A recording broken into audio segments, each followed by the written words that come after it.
নমস্কার, সকলকে স্বাগত জানাই আমাদের চ্যানেলে। আপনার দিনটি শুভ হোক এই প্রার্থনা করে আজকের ভিডিওটি শুরু করছি। আজকের ভিডিওতে আমরা কথা বলবো কুম্ভ রাশির জাতক জাতিকা নিয়ে। এই মুহূর্তে কুম্ভ রাশির জাতক জাতিকাদের কিন্তু তৃতীয় চরণ অর্থাৎ অবরোহী বা শেষ পর্ব চলছে। কিসের? শনির 7.5। বর্তমানে কুম্ভ রাশির এই শেষ চরণটিই চলছে। এই চরণে শনিদেব কুম্ভ রাশির দ্বিতীয় ভাব অর্থাৎ মীন রাশিতে অবস্থান করছেন। একে 7.5 বিদায় বেলাও বলা হয়ে থাকে। তো এই তৃতীয় চরণ আর যেই কয়দিন রয়েছে, 1 বছরেরও কম সময়, তারপরে কিন্তু 7.5 থেকে মুক্তি। তো এই বিষয় নিয়ে আলোচনা করব। এই 1 বছরে আপনাদের সাথে কি কি ধরনের জিনিস ঘটতে পারে বা কি কি ঘটার সম্ভাবনা রয়েছে এবং আপনাদের ঠিক কী করা উচিত। এই যে সময়টা, এইখানে কি হয়, এই পর্বে পূর্বের করা কষ্টের ফল মিলতে শুরু করে এবং ধীরে ধীরে সমস্ত সমস্যা ও মানসিক চাপ থেকে মুক্তি আসে। কুম্ভ রাশির এই তৃতীয় চরণ শুরু হয়েছে কবে? 29 মার্চ 2025। আর ছাড়বে কবে অর্থাৎ শেষ হবে কবে? 3 জুন 2027। অর্থাৎ প্রায় 1 বছরের মতন সময় থাকলেও 1 বছর পুরোপুরি কিন্তু নেই। তো যদি বলা যায় তাহলে প্রথম চরণ, দ্বিতীয় চরণ শেষ হয়ে এখন তৃতীয় চরণে রয়েছে। কুম্ভ রাশির জাতক জাতিকারা জানে যে এই সময়টা তাদের কেমন গেছে। সব দিক থেকে স্ট্রাগল করতে হয়েছে, ফিনান্সিয়ালি, মেন্টালি, ইমোশনালি সব দিক থেকেই কিন্তু একটা চাপ এই সময় ছিল। 3 জুন 2027 শনিদেব মীন রাশি ছেড়ে মেষ রাশিতে প্রবেশ করার সাথে সাথে কুম্ভ রাশির জাতক জাতিকাদের কিন্তু 7.5 মূল প্রভাব থেকে সম্পূর্ণ মুক্তি হয়ে যাবে। তবে এখানেই কিন্তু মেইন পয়েন্ট যে জুন মাসে ছেড়েও কিন্তু আপনাদের 7.5 ছাড়ছে না। তার কারণ হচ্ছে শনি মহারাজ কিন্তু বক্রি হচ্ছেন। তার ফলে কিন্তু বক্রি হলে আমরা জানি যে রেট্রোগেট হলে আবার আগের রাশিতে চলে আসেন। তার ফলে কিন্তু তিনি আবার মীন রাশিতে চলে আসবেন। আর তার ফলে কিন্তু আপনাদের 7.5 যে প্রভাবটা ছিল তা কিছুটা থাকবে। তো পুরোপুরিভাবে যদি বলা যায় যে কবে ছাড়ছে, 2028 সালের ফেব্রুয়ারি মাসের 23 তারিখ ছাড়ছে। তো এবার চলুন দেখে নেওয়া যাক যে বক্রি হওয়ার ফলে কী রেজাল্ট পাবেন, কি করা উচিত, বা এই যে 7.5 একটা বছর প্রায় রয়েছে কী করা উচিত।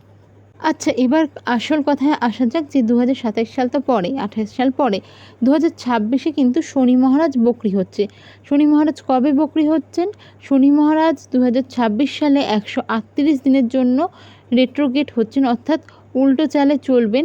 এটা হচ্ছে 27শে জুলাই সোমবার রাত্রি 1:25 অর্থাৎ 26শে জুলাই পড়ে যাচ্ছে এবং 11ই ডিসেম্বর 2026 শুক্রবার সকাল 5টা পর্যন্ত তিনি কিন্তু এই অবস্থায় থাকছেন। তারপর তিনি তার মার্গী হওয়ার গতিতেই চলে আসবেন, অর্থাৎ রেট্রোগেট হওয়ার থেকে বেরিয়ে আসবেন।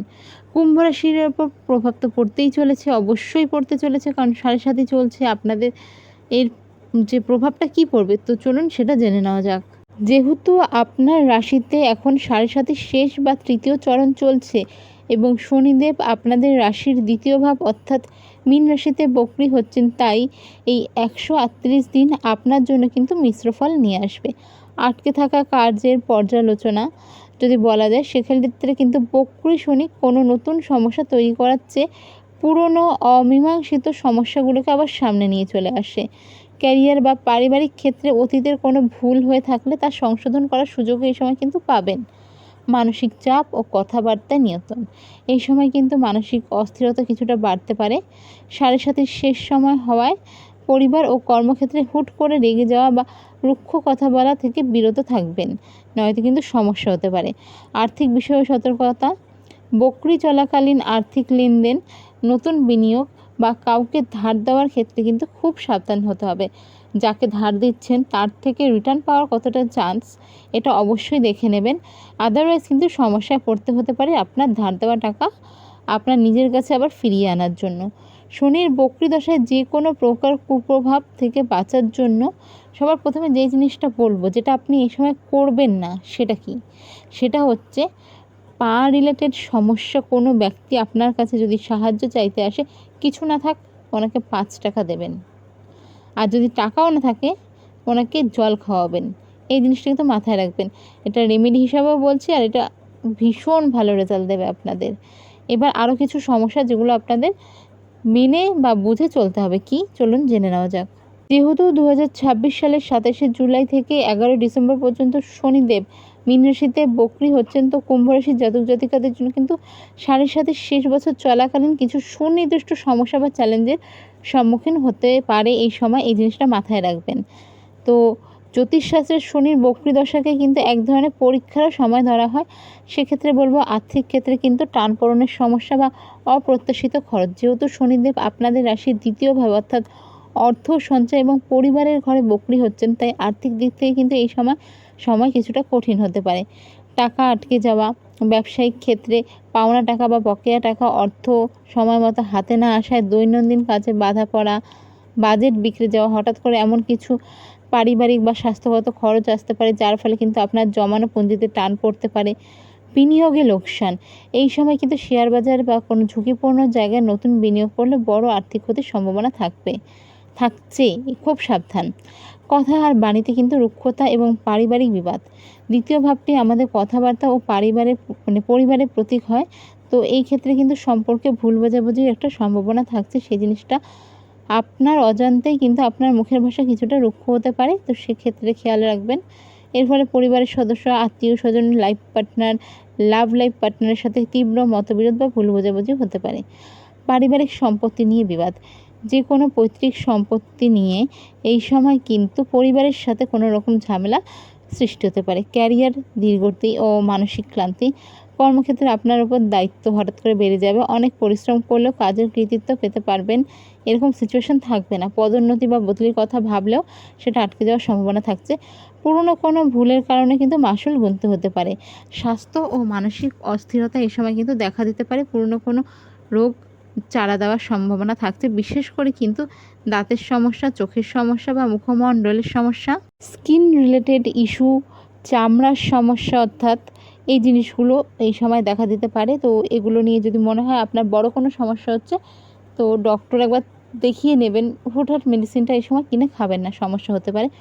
অহেতুক ভয় বা অনিদ্রা, যেহেতু সাড়ে সাতের শেষ বছর, তাই বকরি শনি মনের মধ্যে এক প্রকার অজানা ভয়, অস্থিরতা বা রাতের ঘুম নিয়ে সমস্যা তৈরি করতে পারে। এই সমস্যাগুলো এড়াতে আপনার কি করা উচিত যদি বলেন, তাহলে অবশ্যই না মাথাকে যেভাবে হোক শান্ত করবেন, মেডিটেশন করবেন।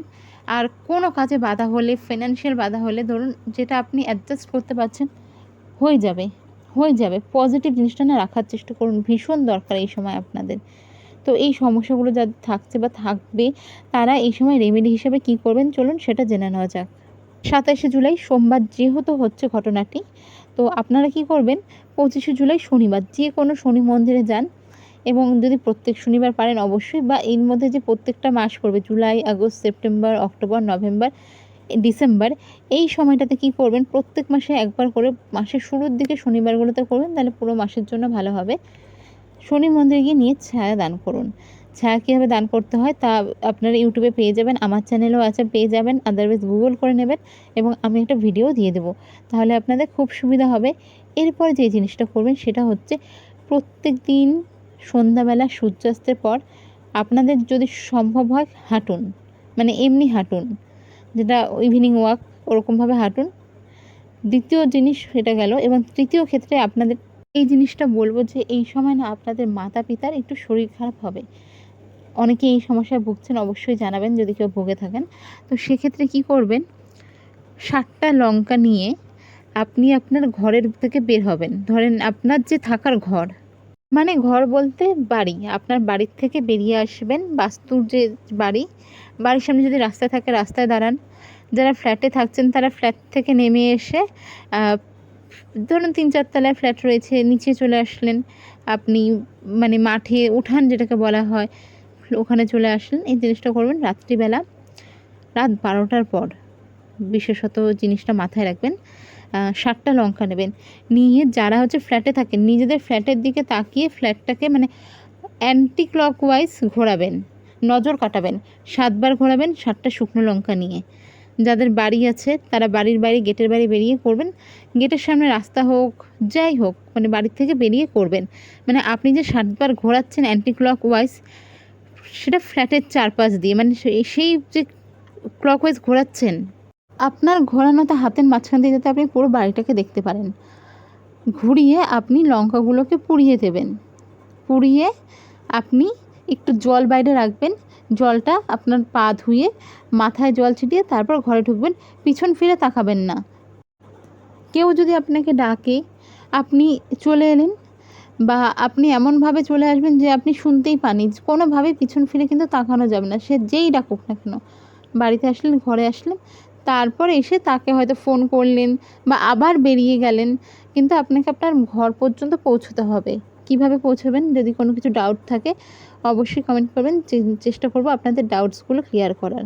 তো ভিডিওটা যদি ভালো লেগে থাকে অবশ্যই সাবস্ক্রাইব, লাইক, শেয়ার করুন। দেখা হবে পরের ভিডিওতে। জয় শ্রীকৃষ্ণ, রাধে রাধে।